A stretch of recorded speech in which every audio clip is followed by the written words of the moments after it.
신명기 30장 1절에서 10절 말씀 보겠습니다. 신명기 30장 1절에서 10절입니다.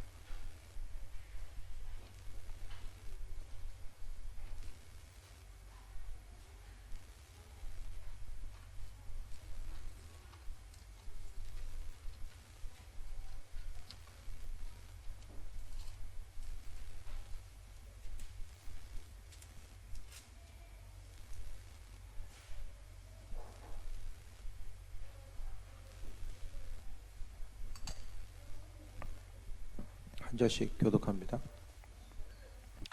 내가 내게 진술한 모든 복과 저주가 내게 임함으로 내가 내 하나님 여호와로부터 쫓겨가는 모든 나라 가운데서 이 일이 마음에서 기억이 나거든.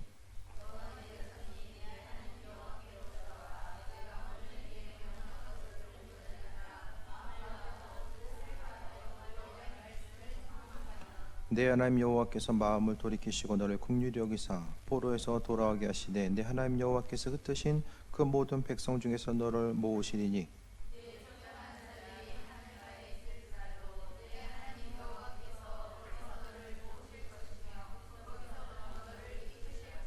내 하나님 여호와께서 너를 내 조상들이 차지한 땅으로 돌아오게 하사 내가 다시 그것을 차지하게 하실 것이며 여호와께서 또 내게 손을 행하사 너를 내 조상들보다 더 번성하게 하실 것이며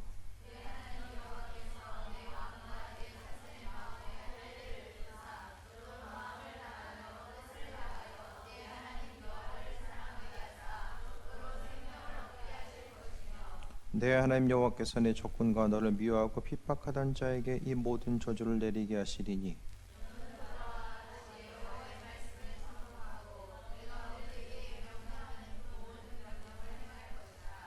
9절 10절 같이 읽겠습니다. 시작. 내가 내 하나님 여호와의 말씀을 청종하여 이 율법책에 기록된 그의 명령과 규례를 지키고 내 마음을 다하여 뜻을 다하여 여호와 내 하나님께로 돌아오면 내 하나님 여호와께서 내 손으로 하는 모든 일과 내 몸의 소생과 내 가축의 새끼와 내 토지 소산을 많게 하시고 내게 복을 주시되 그 여호와께서 내 조상들을 기뻐하신 것과 같이 너를 다시 기뻐하사 내게 복을 주시리라. 아멘. 인사합니다. 주님 안에 사랑합니다. 주님 안에 사랑합니다. 예수님 전합시다. 예수님 전합시다. 네.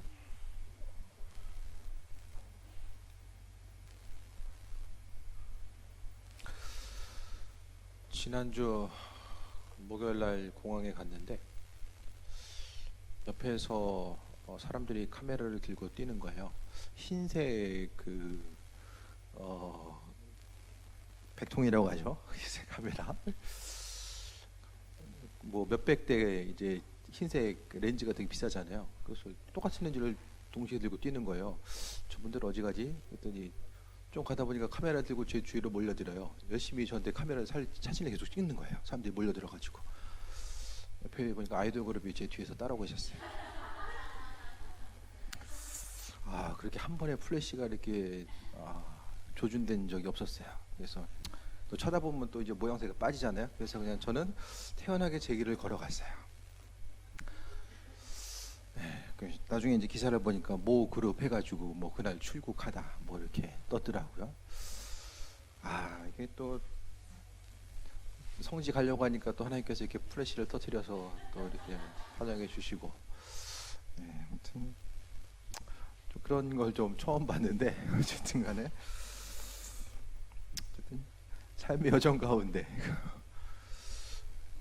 뭔가 좀 인도하심에, 그러니까 그런 것들에 대해서 보면은 그렇죠. 순간에 찰나요. 사람들이 지나가는 게. 그 순간 생각했을 때 이게 뭐 지나가다가 뭐 이렇게 만났나 보다 그렇게 생각할 수도 있어요. 그런데 눈에 보이는 환경 가운데서 조금 더 이제 의미성을 발견하다 보면 주님께서 내 길을 비춰주시는구나. 그렇게 한 번 더 좀 돌아볼 수 있고 생각하는 거. 그러니까 이 주님의 음성을 듣고 인도하심 따라 나아가는 게 맨날 자다가 꿈으로 주시든지 뭐 이렇게 음성 들어야지 주님의 뜻만이 아니라 그 삶의 여정 가운데, 그러니까 하나님과 나와의 이제 관계성 가운데 이제 사인을 생각하는 거예요. 근데 예를 들어서 그러니까 주님의 음성에 귀를 기우는 사람들은 이제 하나님과 우리와의 사인이 그게 되는 거죠. 그러니까 어떤 사인이 있을 때 하나님 이런 일이 있을 때는 내가 주님의 사인으로 이제 이번에 플래시가 터졌을 때에 주님이 나를 이렇게 인도하시는구나, 내 길을 비춰주시는 거 생각했을 때 하나님은 그 눈에 보이는 소소한 방법에 의해서 그분이 내게 그분의 뜻을 비춰주시기가 편한 거예요. 그러니까 성경 말씀을 읽다가 어떤 특별한 감동이 임했을 때만 하나님 내게 말씀하시는 거 생각하면은 존재 조건이 항상 말씀을 펴야지만이 하나님의 인도하심을 바라볼 수 있고 꼭 기도하는 순간에 있어야지만이 하나님 뜻을 알 수 있다. 그렇게 생각하면은 그 사람은 그게 하나님과의 통로가 되는 거예요. 그런데 그게 아니라 일상생활을 통해서 주변에서 만나는 사람들, 내 주변에 일어나는 수많은 일들 가운데서 하나님의 인도하심과 사인들을 발견하고자 했을 때 하나님이 내게 말씀하시기가 그분의 뜻을 비춰주시기 훨씬 더 수월한 거죠. 그러니까 내가 생각하는 것보다 하나님은 더 그분의 뜻을 알려주기를 원하신다는 거예요. 그러니까 제 주변에 그런 분들이 많아요. 그러면은 특히 이제 성경에서 이야기하는 상징적인 숫자들이 있고 꿈에 대해서 이제 풀어서 말씀드릴 때 전해드렸잖아요. 그러니까 그런 것들에서 봤을 때에 뭐 저게 무슨 연관이 있어? 뭐 저렇게까지 뭐 생각할 게 뭐가 있을까? 그런 생각이 들 수도 있거든요. 그런데 옳고 그름을 떠나서 하나님과 나와의 사인인 거죠. 주님, 제가 주님 이렇게 하시면 제가 이런 걸로 받아들이겠습니다. 그렇게 중심 두고 있으면은 하나님은 그 방법대로 일하시는 거예요. 급하면 급한 대로 또 이렇게 하나하나 방법을 통해서 하나님 일하심을 경험하는 거죠. 그러니까 한 주간의 삶에 있어서도 내가 주님의 뜻대로 살기 원합니다. 주님의 음성의 귀를 기울이기 원합니다. 그러면은 주변 환경을 통해서 일하시는 것들을 잘 분별할 수 있어야 돼. 그래서 이게 하나님 뜻이구나, 아니면은 이게 아니구나. 예를 들어서 이제 봉화에 불이 올렸을 때 약속이잖아요. 불이 오르면 어떤 일이 있다라는 옛날에 그 약속이잖아요. 모르는 사람이 보면은 산에서 불 올라오나 보다, 그리고 지나가는 거거든요. 그러니까 하나님과 나와의 그런 통로. 그러니까 영적으로 좀 민감하고 하나님의 음성에 귀를 기울이고자 하는 사람들의 공통적인 특징이에요. 그냥 내 생각이겠지, 그냥 털어버리고 가는 게 아니라 많은 부분이 내 생각일 수도 있어요. 하지만은 내 생각 가운데서 하나님은 내가 주님의 인도하심을 귀를 기울였을 때에 하나님께서 그분의 일들을 행하시기가 훨씬 더 수월한다라는 거죠. 조금 더 우리와 하나님과의 관계성의 풍성함을 누리기 위해서는 의미성을 두는 거예요. 그 의미성이 또 하나의 믿음일 수도 있어요. 그래서 성경 말씀을 본다라고 할지라도 이 복 받는 길에 대해서 하나님이 예를 들어서 말씀하실지라도 성경에 그냥 이렇게 하면 복 받는 데구나, 그것이 아니라 이 말씀을 내 삶의 여정 가운데 구체적으로 적용해 보고 그 순간순간 하나님의 백성들을 어떻게 다루어 가시고 어떻게 인도하시는구나, 그것을 하나하나 소소하게 발견하다 보면은 신앙생활에 기쁨이 있고 즐거움이 있는 거예요. 그 부분에 대해서 좀 말씀드립니다. 오늘 2절 보면은 너와 내 자손이 내 하나님 여호와께로 돌아와 내가 오늘 내게 명령한 것을 온전히 따라 마음을 다하고 뜻을 다하여 여호와의 말씀을 청종하면 내 하나님 여호와께서 마음을 돌이키시고 너를 긍휼히 여기사 포로에서 돌아오게 하시고 흩으신 모든 백성 중에서 모으신다라고 합니다. 회복의 역사거든요. 하나님의 말씀대로 살아가고자 했을 때 회복의 역사를 이루어 주신다라는 거예요. 그러니까 성경 말씀을 볼 때마다 우리는 좀 말씀 앞에는 정말로 단순해질 필요가 있는 것 같아요. 그 하나님의 말씀을 바라보고 말씀을 철저하게 바라보고 그 말씀이 내 삶을 통해서 하나님은 내 발의 등이고 내 길의 빛이라고 이야기했던 것처럼 그 순간순간 내 삶을 이끄는 것이 성경 말씀이라는 것에 대해서 기억하고 그 말씀을 통해서 하루하루 살아가는 그 과정 자체를 이야기하고 있습니다. 그러니까 우리의 신앙의 모습, 삶의 모습이 하나님의 말씀을 벗어나지 않는 거예요. 그래서 삶을 어떻게 살아갈까, 그것에 대해서 고민하기보다는 성경 말씀을 통해서 하나님께서 이렇게 말씀하셨지, 복받는 삶이 내가 수고하고 노력하고, 이제 앞으로의 세대는 예측을 불가능한 시대예요. 예측이 불가능한 시대예요. 지금 잘 되는 것 같아도 잘 되는 게 아니고 지금 안 되는 것 같아도 안 되는 게 아니에요. 예측할 수가 없는 시대를 살아가고 있잖아요. 그 시대 가운데서 우리가 행해야 될 것은 내가 어떻게 하면 세상에 빠르게 적응하고 그 가운데서 어떻게 좀 삶에서의 풍성함을 누릴 수 있을까, 그것보다는 정말 하나님 말씀이 본질이라는 것에 대해서 생각하며 나아가는 거예요. 그래서 하나님 말씀대로 순종하고 또 그 말씀대로 적용하며 살아가는 것이 정말로 시대에 안 맞는 것 같고 좀 시대적으로 뒤떨어지는 것 같고, 정말로 내가 지금 이 말씀대로 살아가는 데 있어서 이 말씀의 내용들이 내게 이루어질까? 신앙인이 자기 스스로 말씀에 비춰 보아서 볼 때도 때로는 이게 아닌 게 아닐 거라는 생각이, 의심의 요소가 들 때도 있어요. 하지만 하나님은 성경의 말씀 자체를 계속해서 이야기해요. 하나님께서 아브라함에게 성경 말씀 시간을 통해서 전해드렸잖아요. 하늘의 별을 보고 후손들에 대해서 이와 같이 말할 것이다, 바다의 모래같이 말할 것이다, 분명히 말씀하셨잖아요. 하나님 이게 약속이잖아요. 성경이 약속이에요. 근데 약속의 말씀이 있는데 그 약속, 이것을 하나님의 약속이라고 믿고 따르는 사람에게는 하나님과 우리와 약속의 관계가 이루어지는 거예요. 그런데 하나님 약속에서도 그것을 믿지 않고 하나님 약속이라고 인정하지 않는 사람에게는 이것은 전혀 삶의 여정과는 별개의 책, 그냥 옛날 책인 거예요. 그러니까 우리의 삶을 통해서 정말로 지혜로운 삶, 하루를 살더라도 영원한 것에 대해서 소망을 두고 가치를 두고 온전함을 두고 살아가는 것은 하나님 말씀에 중심을 두고 살아감이 우리의 심령 가운데 날마다 풍성하게 나타나야 됨을 다시 한번 전해드립니다. 5절 봅니다. 내 하나님 여호와께서 너를 내 조상들이 차지한 땅으로 돌아오게 하사 내게 다시 그것을 차지하게 하실 것이며 여호와께서 또 내게 선을 행하사 너를 내 조상들보다 더 번성하게 하실 것이며. 이게 뭘 보시면서 뭘 생각하세요? 신명기 말씀이 온전히 이루어진 것은 포로기 때거든요. 모세오경이 온전하게 하나의 그 편찬이 돼서 정립이 된 것이 포로기 때요. 이 말씀을 보면은 이스라엘 민족들이 흩어졌다. 이거 신명기 때는 흩어진 데가 아니잖아요. 근데 흩어진 것에 대해서 그 뉘앙스를 우리가 여기서 볼 수 있어요. 그러니까 하나님은 성경의 내용을 통해서 그들에게 약속을 주신 거죠. 이 약속을 믿고서 유대인들은 버틴 거예요. 그러니까 지금의 시기 가운데서도 그들이 계속해서 돌아오게 되는 거, 그 부분에 대해서 생각했을 때 하나님께서 모으신다라고 성경을 통해서 약속하고 있어요. 땅을 주신다라고 말씀하셨고 또 바다의 모래같이 후손들에 대해서 허락하신다는 약속이 있어요. 그러니까 성경 말씀을 통해서 이루신 하나님의 은혜는 우리의 삶에 우리 한 사람 한 사람을 지금도 주목하고 계시고 우리를 향한 분명한 계획하심과 인도하심 가운데 그분의 뜻을 만들어 나아간다는. 근데 문제는 내가 누군지 몰라요. 믿지 않는 한 사람과 같이 나를 생각해요. 그래서 하나님의 선택받은 백성임에도 불구하고 믿지 않은 사람과 스스로를 비교해 가면서 내가 누군지를 모르면서 살아갑니다. 그러니까 말씀의 근거에서 하나님 말씀이 내 인생에 있어서 축복의 길이고 복된 길임에도 불구하고 그 말씀을 배제한 채로 내 인생을 설계해 나갑니다. 믿지 않은 사람들이 그의 인생을 준비하고 계획하는 것처럼. 하나님의 방식은 전혀 다른 방법이 있거든요. 그러니까 좀 지혜로울 필요가 있어요. 지혜롭게 하나님 말씀에 근거를 해서 살아보다 보면은 어려움이 있지만 그 어려움은 그분의 뜻을 알지 못해서 빙빙 도는 40년의 광야 생활의 어려움이 아니라 한 단계 더 앞으로 나아가기 위한 그 중심 자체, 그 의미성 자체를 말씀하고 있습니다.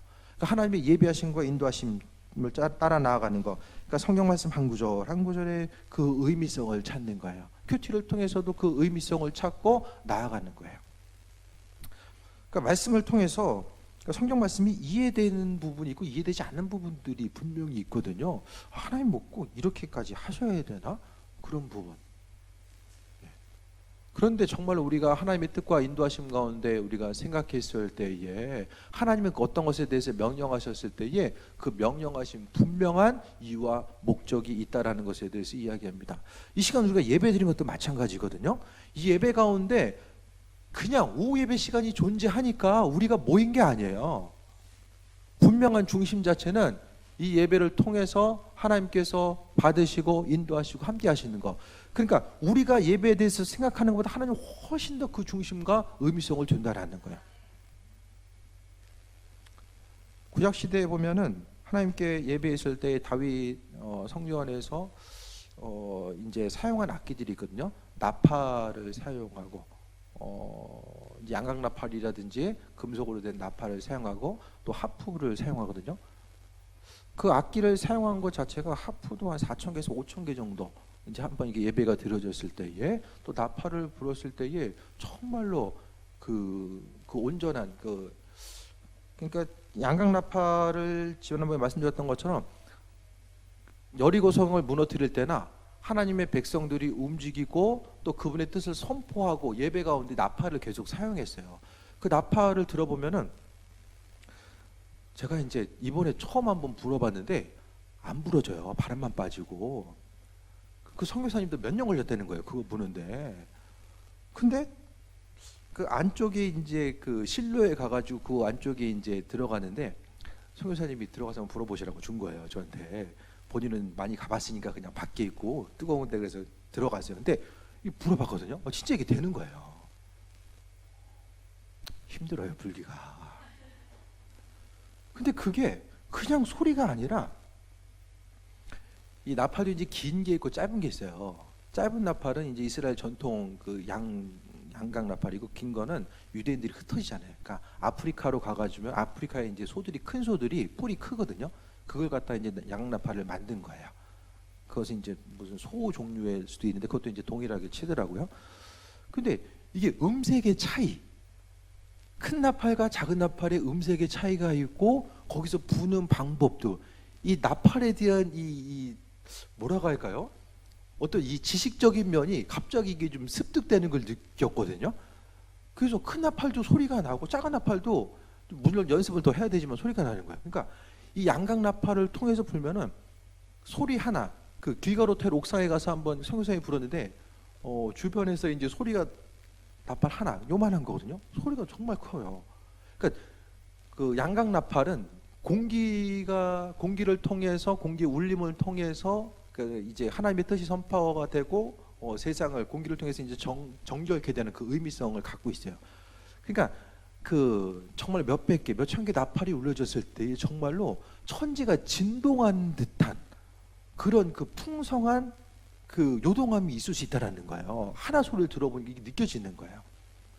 그러니까 뭘 말씀드리고 싶으냐면은 구약 시대에 있었던 그 풍성함의 모습, 온 백성이 성전을 중심으로 해서 모여들고 정말 인력이 되고 뭔가 풍성한 그 화려한 그 예배 가운데 드려졌었던 그 예배자, 또 그 예배의 화려함, 그때 예배나 지금 우리가 뭐 어떻게 보면 좀 조촐해 보인다라고 할지라도 이 시간 모여서 예배 드리는 것이나 하나님께서는 분명하게 동일하게 받으신다라는 거예요. 문제는 그 의미성, 하나님은 동일하게 받으시는데 예배에 참여한 우리 한 사람 한 사람이 말씀을 근거로 해서 하나님께서 내 예배를, 우리가 드린 예배를 받으신다라는 거.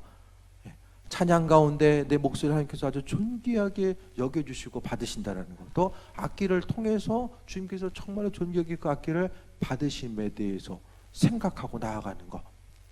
그러니까 화려하냐 화려하지 않느냐, 얼마나 잘하냐 못하냐, 그게 중요한 것이 아니라 하나님 그 가운데서 그 중심이 하나님을 예배하고 그 예배를 통해서 우리 심령이 회복되어 나아가는 그 과정.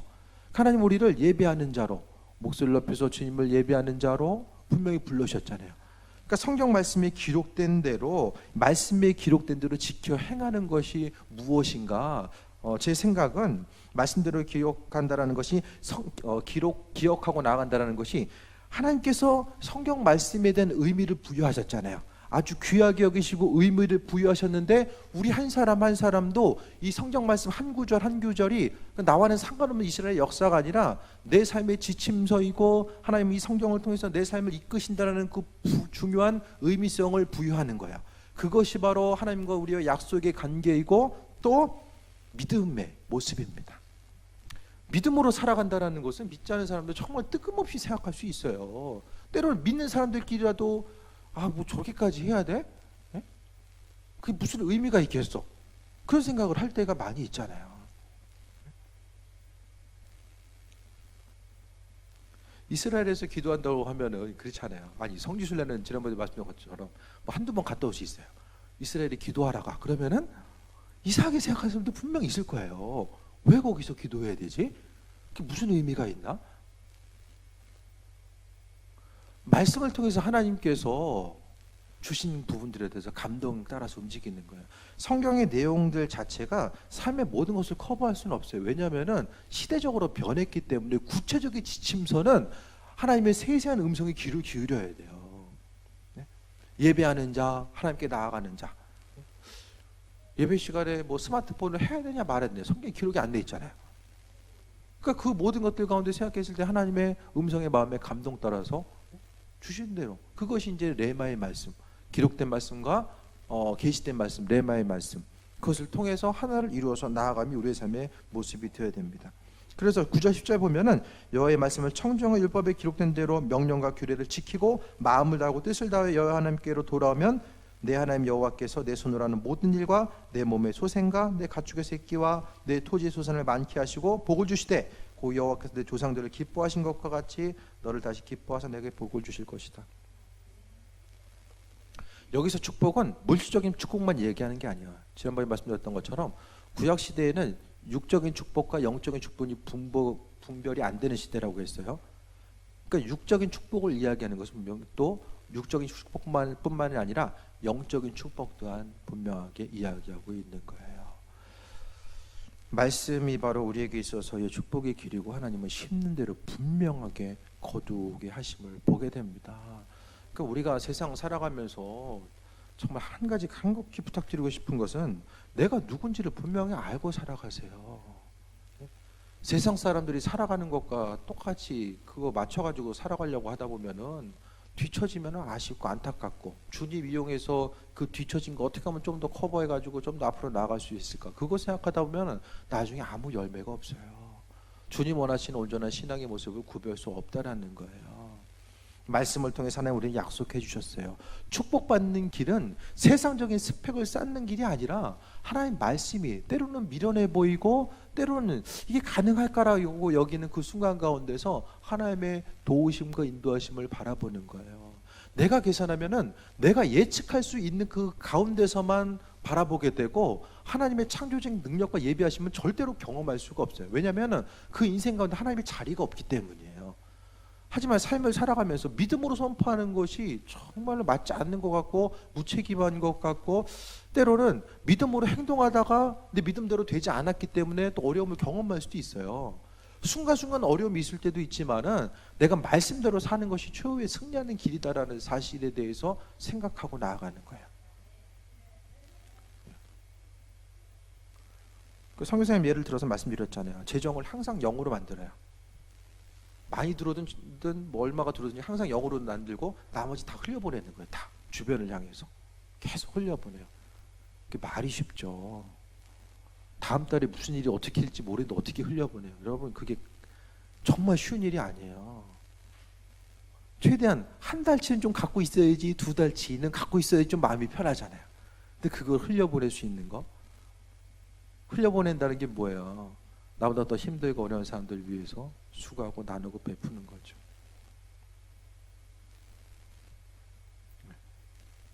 그 말씀대로 사는 삶이 정말 쉽지 않거든요. 긴장될 때도 있을 거예요. 근데 그 긴장감이 두려움으로 끝나는 것이 아니라 주님을 더 바라보게 하는 거예요. 그러니까 기도 더 주님께 매달리고 주님께 나아가는 거, 있으면 있는 거 바라보다 보면은 기도하지 않거든요. 그러니까 주님의 은혜가 아니면은 살아갈 수 없기 때문에 더 주님 바라보는 거예요. 그러니까 살만한 사람들은 기도 안 해요. 기도하지 않아도 그냥 그럭저럭 살 수 있는 사람은 안 합니다. 어떤 사람들이 기도해요? 스스로 해결할 수 없는 사람들, 할 수 없다라고 끝까지 간 사람들이 기도하잖아요. 그것보다는 미리미리, 그러니까 삶의 간절한 문제 때문에 기도하는 것이 아니라 내가 주님께 쓰임받기 위해서 기도하는 게 훨씬 더 유익이잖아요. 주님, 내가 더 있어야 됩니다. 저 사람들보다 내가 좀 나아져야 되잖아요. 그게 아니라 주의 일 때문에, 그분의 인도하심 때문에 내가 기도하는 거예요. 좀 멋있게 사는 삶이 뭘까? 그것에 대해서 좀 생각해 보게 됩니다. 하나님은 말씀대로 살아가다 보면 성경에서의 복 받는 길은 이렇게 하면 네가 잘 돼가지고 너 후손 잘 되고 너 세워지고 그걸 얘기하는 게 아니에요. 성경에서의 복은 내가 통로가 되어서 다른 사람들에게 더 흘려보낼 수 있는 것이 더 온전한 통로, 그것이 바로 축복의 모습입니다. 그것 때문에 하나님께서 우리의 삶을 더욱더 채워주시고 함께 하시는 거예요. 오늘 말씀을 통해서 하나님 기뻐하시는 것, 말씀대로 살아가는 것, 그것이 바로 우리의 삶에 있어서 승리하는 모습입니다. 이렇게 살다 보면 내일의 삶, 모레의 삶, 그것 때문에 우리가 절망하거나 낙심하지 않아요. 항상 기대감을 가지고 나아가요. 그 기대감을 가지고 주의 뜻대로 살아갔을 때 항상 기쁘고 행복한 순간만 있는 건 아닐 거예요. 인내하고 또 끝까지 견디고 나아가는 그 순간순간, 하지만 그 순간을 버텨나갈 수 있는 것은 하나님의 약속이 있고, 순간순간 가뭄 가운데서도 엘리야에게 까마귀를 통해서 먹을 주셨더니 그 하나님의 은혜를 경험하는 것, 그것이 바로 우리의 삶의 중심이 되어야 됩니다. 말씀대로 살아가는 그것이 바로 우리의 삶의 또 축복의 여정이고, 삶을 살아가면서 신앙적인 의미성을 분명히 두세요. 내가 누구인가, 그것에 대해 생각하고 하나님이 나를 사랑하시고 나를 예배자로 삼아주시고 예배 가운데 헌신하고 주님을 바라보고 찬양으로서 주께 나아갈 수 있도록 나를 부르신, 나는 하나님 것이 아주 존재한 사람이라는 것에 대해서 믿음의 정체성이 회복이 되고 내가 누구인지 깨달아 알게 되면 세상 사람들이 이야기하는 시간의 스케줄 때문에 쫓기지 아니하고 마음의 기쁨과 담대함을 통해서 존재하게 쓰임받는 삶을 살아갈 수 있게 됩니다. 이 시간 우리 입술의 고백, 찬양하는 것 때는 부족해 보여도 하나님 다 받으시고 인도하시고 우리의 크고 작은 수고한 노력과 열정을 기억하시고 잊지 아니하시고 정말로 은혜 가운데 함께 하신다라는 사실에 대해서 돌아보며 그 중심과 의미성을 분명히 깨달아 알게 되는 또 귀한 삶이 되시길 축원드립니다. 기도하겠습니다. 주님 감사합니다. 우리에게 날마다 새 허락하시고 은혜 위에 은혜 더하여 주옵소서. 내 삶의 주인 되신 주님으로 인해서 나가기 원합니다. 아버지 하나님, 말씀을 펴봐야지만이 주님을 경험하는 것이 아니라 삶의 순간순간마다 하나님 이렇게 일하시는구나, 또 지금도 함께 하시고 앞으로도 일하시는구나, 그것에 대해서 날마다 입술로서 고백하고 경험하는 귀한 삶이 될 수 있도록 주관하여 주옵소서. 스스로 자신이 누구인지를 모르고 또 그것 때문에 절망하지 않게 하여 주시며 환경 때문에 눌리고 또 그것 때문에 입술로서 불평하고 불만하는 삶이 아니라 오직 그리스도께 영광 돌리고 또 주로 인해서 강건함 누리는 존귀한 삶을 살기 원하오니 아버지 하나님 은혜 위에 은혜 더하여 주옵소서. 우리 한 사람 한 사람 아버지께서 귀하게 여기시고 함께 하심에 감사드립니다. 주님 말씀대로 또 하나님 말씀에 귀를 기울이고 주신 마음의 감동 따라서 그 감동 잊어버리지 아니하고 또 믿음으로 순종하는 삶이 될 수 있도록 이끌어 주옵소서. 감사드립니다. 예수님의 이름으로 기도했습니다. 아멘. 주기도문으로